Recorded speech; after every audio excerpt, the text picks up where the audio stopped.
गुजरे सप्ताह G20 के शासनाध्यक्षों के असाधारण रूप से सफल शिखर सम्मेलन के समापन के बाद नई दिल्ली ने राहत की सांस ली होगी।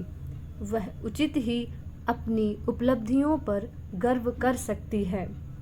द्विपक्षीय व बहुपक्षीय बैठकों के साथ शिखर सम्मेलन व उसके घोषणा पत्र ने यह स्पष्ट कर दिया है कि भारत की विदेश नीति में प्राथमिकताएं क्या हैं और प्रमुख देशों के साथ उसके संबंधों की रूपरेखा कैसी रहेगी। G20 घोषणा पत्र का विशेष रूप से अमेरिका, रूस और चीन के साथ द्विपक्षीय संबंधों, ग्लोबल साउथ की आवाज़ बनने की भारत की दावेदारी और मौजूदा मुश्किलों के बीच वैश्विक व्यवस्था में न्यायोचित बहुपक्षवाद को पुनर्जीवित करने के प्रयासों पर प्रभाव पड़ेगा। इस सम्मेलन से अमेरिका हमारे अधिक करीब आया है। दिल्ली घोषणा पत्र पर वाशिंगटन का लचीला रुख भारत पर अमेरिका का कर्ज माना जाएगा। राष्ट्रपति जो बाइडेन ने संयुक्त राष्ट्र के प्रस्तावों के संदर्भ में रूस की आक्रामकता का जिक्र किए बिना घोषणा पत्र पर हस्ताक्षर किया। इसके बाद यूरोपीय नेताओं ने भी ऐसा ही किया।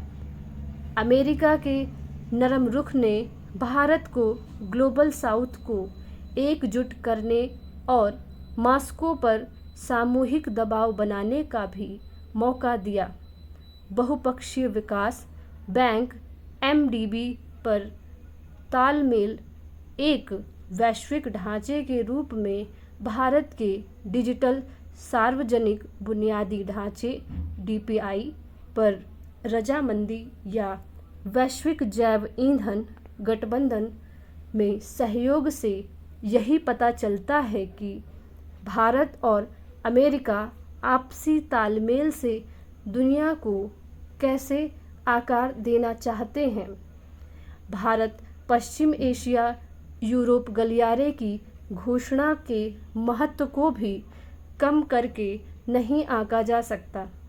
बेशक इस परियोजना को साकार होने में दशकों लगेंगे, लेकिन शायद ही कभी उत्तरी अमेरिका, यूरोप, पश्चिम एशियाई और दक्षिण एशिया चारों क्षेत्रों में आम भलाई के लिए इस पैमाने पर आपस में सहयोग किया हो। यह गलियारा न केवल चीन के बुनियादी ढांचे का विकल्प पेश कर सकता है, बल्कि भारत के लिए भी ज़बरदस्त कारोबारी अवसर खोल सकता है। G20 सम्मेलन ने रूस को भी आश्वस्त किया। भारत और रूस के संबंध काफ़ी जटिल हैं। इस सम्मेलन ने पुष्ट किया कि दिल्ली और मॉस्को के बीच पुराने रिश्ते बदस्तूर कायम हैं।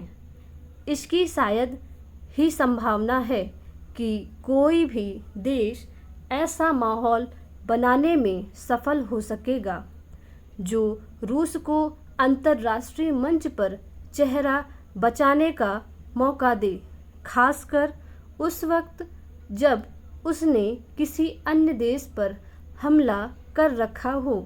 भारत ने यह तो सुनिश्चित किया ही कि घोषणा पत्र में राष्ट्रपति व्लादिमीर पुतिन की मांग के अनुरूप रूसी आक्रामकता का जिक्र न हो, पर ऐसा करते हुए परमाणु हथियारों के इस्तेमाल की धमकी देने से लेकर काला सागर खाद्यान्न समझौते ने क्रियान्वयन को रोकने, नागरिकों व बुनियादी ढांचों पर हमला करने से लेकर वैश्विक आर्थिक माहौल को बिगाड़ने के लिए मॉस्को की स्पष्ट आलोचना भी की।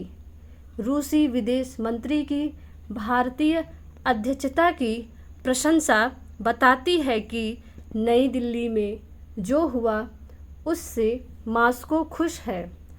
भारत ने न सिर्फ रूस को आपसी रिश्ते के प्रति आश्वस्त किया, बल्कि यह संदेश भी दिया कि पश्चिम के करीब आने के बावजूद वह अपनी स्वतंत्र विदेश नीति पर कायम है। इस आश्वासन की दरकार थी, क्योंकि हमारे नीति निर्धारकों को पता है कि राष्ट्रीय सुरक्षा के लिए नई दिल्ली के पास संबंधों व निर्भरताओं में विविधता लाने के अलावा कोई विकल्प नहीं है। G20 सम्मेलन में चीन को भी आईना दिखाया गया। इसने स्पष्ट किया कि चीन के साथ हमारे संबंध कितने चुनौतीपूर्ण हैं और आगे वे किस रूप में बढ़ सकते हैं। इसे 3 उदाहरणों से समझते हैं। पहला, चीनी राष्ट्रपति ने शिखर सम्मेलन में न आने का फैसला किया और यह पहला मौका था जब वह G20 से अनुपस्थित थे।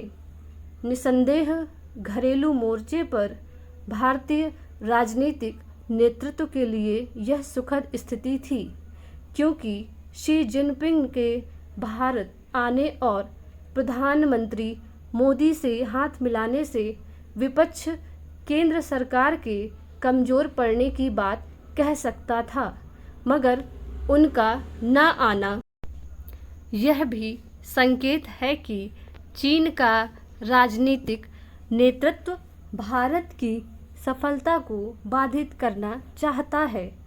जाहिर है कि यह एक चेतावनी भी है कि हालात बेहतर नहीं होने वाले और सीमा पर स्थिति और बिगड़ सकती है। दूसरा, घोषणा पत्र पर सहमति के दौरान चीन का रुख। यूक्रेन पर रूस का समर्थन करते हुए उसने कुछ मुद्दों पर सहमति जताई तो कुछ पर ऐतराज़ भी किया। नई दिल्ली ने सोचा कि बीजिंग को अपने साथ लाने का एकमात्र तरीका ऐसी स्थिति पैदा कर देना है जिसमें चीन को या तो घोषणा पत्र के एकमात्र विरोधी के रूप में बेनकाब कर दिया जाए अथवा अलग थलग दिखाने से बचने के लिए उसे सहमति जताने पर बाध्य किया जाए। अपनी कुशल कूटनीति से, जिसमें मॉस्को और ग्लोबल साउथ को अपने पक्ष में लामबंद करना शामिल था, नई दिल्ली यह करने में सफल रही। तीसरा, भू राजनीतिक मसलों से जुड़ा है। पूर्व में भारतीय नेता पश्चिम के बहुत करीब जाने को लेकर सजग रहते थे, क्योंकि ऐसा करने पर चीन दिल्ली के खिलाफ मुखर हो सकता था, मगर बीजिंग ने अपनी आक्रामकता से नई दिल्ली को इस दुविधा से बाहर निकाल दिया है। अब भारत वही कर रहा है जो उसके हित में है। साफ है, भारत और चीन के संबंध फिलहाल नाजुक बने रहेंगे। हाँ, ताकत में अंतर को पाटने के लिए भारत को अपनी क्षमताएं बढ़ानी होंगी। इनके अलावा सम्मेलन ने यह भी स्पष्ट किया कि भारत अपने पड़ोसियों को कितना साथ ला रहा है। बांग्लादेश अतिथि देश था और उसे दुनिया के राजनीतिक अभिजात वर्ग के साथ चर्चा का इतना बड़ा मौका मिला। यूएई और सऊदी अरब के साथ बुनियादी ढांचा गलियारा बताता है कि हमने अपने पड़ोस का विस्तार किया है और ग्लोबल साउथ के विमर्श से अपने समर्थन आधार को भी व्यापक बनाया गया है। भारत न केवल ग्लोबल साउथ का मुखर स्वर बन गया है, बल्कि इस क्षेत्र की चिंताओं पर बातचीत को आकार भी दे रहा है। इससे ग्लोबल साउथ का चैंपियन बनने की चीन की उम्मीदें निर्विरोध नहीं रह सकेंगी। स्पष्ट है, द्विपक्षीय से लेकर वैश्विक संबंधों तक विदेश नीति के मोर्चे पर बीता सप्ताह नई दिल्ली के लिए काफ़ी अच्छा रहा। हालांकि इससे वैश्विक व्यवस्था में भारत के लिए नई चुनौतियां भी पैदा होंगी, लेकिन भारतीय नीति निर्माताओं का अनुभव हमें आश्वस्त करता है।